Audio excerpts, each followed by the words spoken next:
هتندمي انك معرفتيش الحيل دي قبل كده. السلام عليكم واحلى تحية حب لاحلى متابعين، اتمنى تكونوا بخير. النهارده هكشف لكم افكار وحيل في البيت هتوفر وقتك وفلوسك، هجربها قبل ما اقولكم. جربوها قبل ما تفوتكم. هنسمي ونصلي على الرسول وهنجيب كده الخلاط بتاعنا. بصوا بالشكل اللي انتوا شايفينه ده كله دهون ومش نضيف. هنجيب المناديل المبللة، طلعت خطيرة جدا يا جماعة، بتعمل حاجات كتير جدا في البيت، ومنها تنظيف الخلاط بتاعنا. ممكن تحطيه كده وتسيبيه شوية لو متسخ جامد، تحطي كذا منديل عليه وتسيبيه، وبعد كده 5 دقايق كده ولا حاجة وارجعي امسحيه تاني هتلاقيه معاكي فلة. يعني تفردي المنديل على الخلاط وتسيبيه فترة وترجعي له مش بعد شوية هتلاقيه لو متسخ جامد. لكن لو انتوا تنضفيه على طول كل استخدام او 2 زي ما احنا بنعمل، فكده على طول بتنظيف المنديل هتلاقيه يرجع معاكي يبرق ينور جديد يرجع جديد تاني بالشكل اللي انت شايفاه ده بالمناديل المبللة. لو متسخ جامد برضو ممكن تنقعي المناديل المبللة في شوية من الكربوناتو وشوية من ملح الليمون مع شوية مية طبعا صغيرين، وتسيبيهم شوية صغيرة ترجعي تمسحي بيها الخلاط بتاعك لو بقالك فترة ما غسلتوش ولا مسحتيه.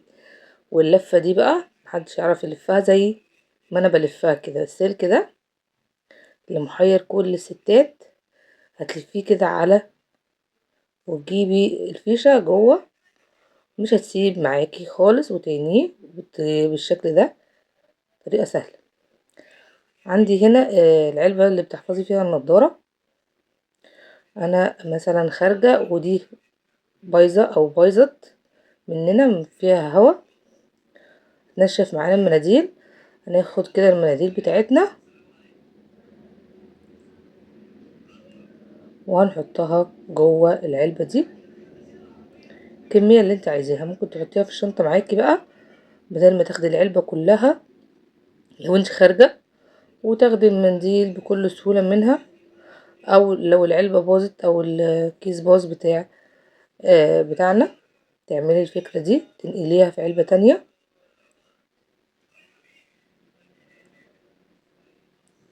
بكل سهولة بالشكل ده. تاخدي منديل او 2 زي ما انت عايزة.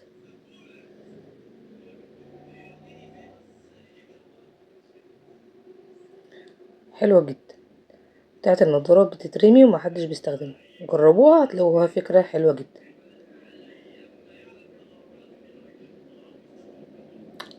الكرنب الاحمر اللي انتوا شايفينه ده ناس كتير ما بتغسلهوش وبتحفظه غلط ويبوظ منهم، يحطوه كده في باب التلاجة او يحطوه كده ينشف او في كيس كده ينشف. لو هتحفظيه شيل الورقتين الاول وحدتين دول بيبقى دبلانين، نستخدمهم في سلطة او حاجة.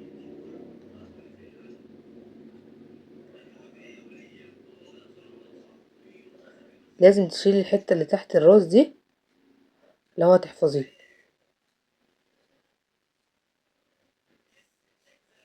وتجيبي بقى الورق الاسترتش هتلفيه. انا عندي الاسترتش الصغنون ده فحاول الفه باي نوع استرتش عندك ما يدخلش اي هوا خالص. عارفه دي ممكن تقعد عندك بالشهر في التلاجة مجراهاش اي حاجه. خاص ممكن تعمليه كده كابوتشا لو عندك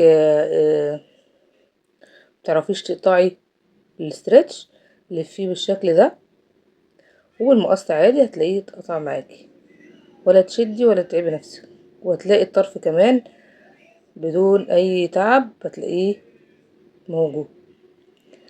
ولازم لما نيجي نغسله نفككه من بعضه كده عشان ما يبقاش فيه اي حاجه وتنقعوه كمان بشوية مية وخل.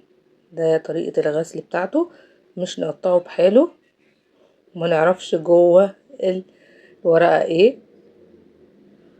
ممكن يكون في حاجات على فكرة انتوا مش شايفينها خالص، مش عايزة اقرب حد، فلازم تغسلوه وتنقعوه كويس بالشكل ده. لو عندك سمك، بصوا عارفين الفرشة دي اصلا مش بتاعت سمك، دي بتاعت يعني بتنضفي بيها رجلك او ايدك كده، يعني تنظيف للبشرة. بس انا جبت واحدة واستخدمتها في حاجة حلوة جدا، بيخليها لتنظيف السمك بس. بصوا السمك بيبقى من جوه عامل ازاي. فهننضف كده بالفرشة، هتلاقي كل ده نضف معانا وما يبقاش زفر. اهم حاجة الحاجات دي بتنضف عشان ما يبقاش زفر معانا. وهنفتحه طبعا في طبقة تحت كمان بتتفتح، نغسله. وكمان بصوا اهي فتحت من جوه، هتلاقيه برضو عود دم من جوه كده، لازم تشيلوه عشان ينضف معاكم بكل سهولة. ونقعيه بقى بمية وملح هتلاقيه معاكي فلة. المناديل الصراحة انا شفت ناس كتير جدا على النت بيخبطوا عليها كده يفتحوها، فانا قلت بقى اجرب واقول لكم الفكرة دي نجحت ولا لأ. قعدت احاول اخبط وارزع فيها ان تتفتح، ما فتحتش. معرفش بقى النوع اللي انا جايباه ده ما بتفتحش كده، ولا هي اصلا فكرة فاشلة. فانا ما عرفتش افتحها زي ما هم بيفتحوها، وفتحتها بالطريقة بتاعتنا خالص جدا. مرضتش اكذب عليكم واقول لكم انا فتحتها بالطريقة اللي هم قالوا عليها. لو عندك لبن وخايفة يكون قطع، وتشيل على النار، ولو ما يجي يغلي لو في تكتلات قطع صغيرة كده يبقى كده قطع. لو غالي عادي هتلاقيه لسه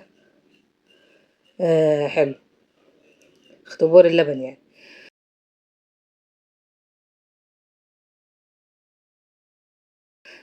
طريقة ربط الكوتشي او اسمه ايه، طريقة تغيير رباط الكوتشي، طريقة جديدة جربوها، حلوة وفكرة للولاد. طريقة بسيطة وسهلة وسريعة.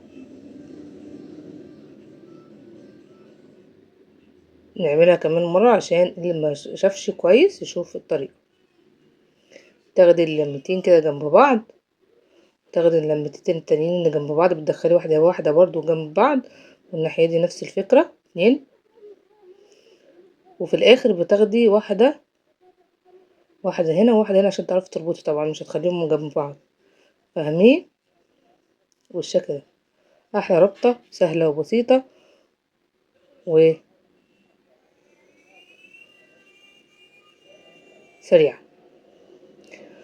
بصوا التليفون اللي مش عارفين نثبته ازاي، كل ما احطه عشان اتفرج على اي حاجة وانا بعمل في المطبخ ما الاقيش سند. بصوا بقى الفكرة الجميلة دي بشوكة عندي بايظة. اوعوا تجيبوا شوكة جديدة، والدتكوا او امهاتكوا تمسكوا تضربكوا علقة. استأذنوها الاول قبل ما تعملوا الفكرة دي، عشان تبقى الحاجة غالية على الامهات بجد. بيبقى صعبة جدا لما تشوف حاجة زي كده من ولادها تبوظها قبل ما يستأذنها. وبعدين تعتنيها اللي فوق و بتتنيها لفوق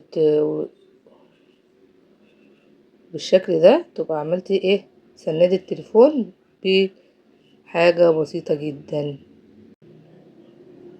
الفكرة الأساسية بتاعت الفيديو انك تجيبي شماعة وتحطي عليها شراب قديم، وتيجي كده تحت مثلا مطبخ مش قادرة تزقيه، تحت دولاب او تحت سرير برضو مش قادرة تزقي، او تحت آه، دولاب جنب نيش جنب اي حاجة مش قادرة تزقيها، وتعملي الحركة دي هتطلع كل الحاجة اللي مش نضيفة من تحتها من غير ما تتعبي نفسك وبكل سهولة. الفكرة دي بجد تريحك يعني هتلملك كل الاوساخ.